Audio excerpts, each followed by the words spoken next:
ধুবুৰী লোকসভা সমষ্টিত এজন ব্যতিক্ৰমী প্ৰাৰ্থী হাতত মাইক গাত পোষ্টাৰ লগাই ৰাজপথত অকলে চলাই গৈছে প্ৰচাৰ মিনি মাইক লৈ নিজৰ প্ৰচাৰ চলাই থকা দেখিবলৈ পোৱা গৈছে প্ৰাৰ্থীজনক চাওক এই দৃশ্য নিৰ্বাচনৰ দিন চমু চাপি অহাৰ লগে লগে ধুবুৰী লোকসভা সমষ্টিত মনোনয়ন পত্ৰ দাখিল কৰিবলৈ আহিল এজন ব্যতিক্ৰমী প্ৰাৰ্থী এখন মটৰচাইকেল এটা মোবাইল আৰু এটা মিনি মাইক লৈ নিজৰ প্ৰচাৰ চলাই আছে প্ৰাৰ্থীগৰাকীয়ে প্ৰাৰ্থীজনৰ নাম হৈছে ফাৰুক খান বৰপেটা জিলাৰ মন্দিয়া বিধানসভা সমষ্টিৰ ঘৰ তেওঁ দেশৰ আৰ্থিক অৱস্থা যাতে নষ্ট নহয় তাৰ বাবে বাছি লৈছে এই পন্থা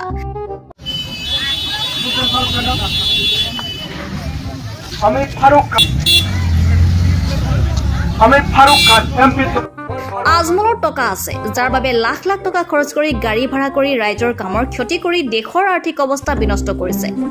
আগন্তুক দিনত ফাৰুক খানে ধুবুৰী সমষ্টিৰ সকলো ভোটাৰ ভোট বিচাৰি প্ৰচাৰ চলাব নিৰ্বাচনত জয়ী হলে ব্ৰহ্মপুত্ৰ নদীৰে বাংলাদেশলৈ মাটি যোৱা বন্ধ কৰিব নিউজ ডেস্ক নিয়মীয়া খবৰ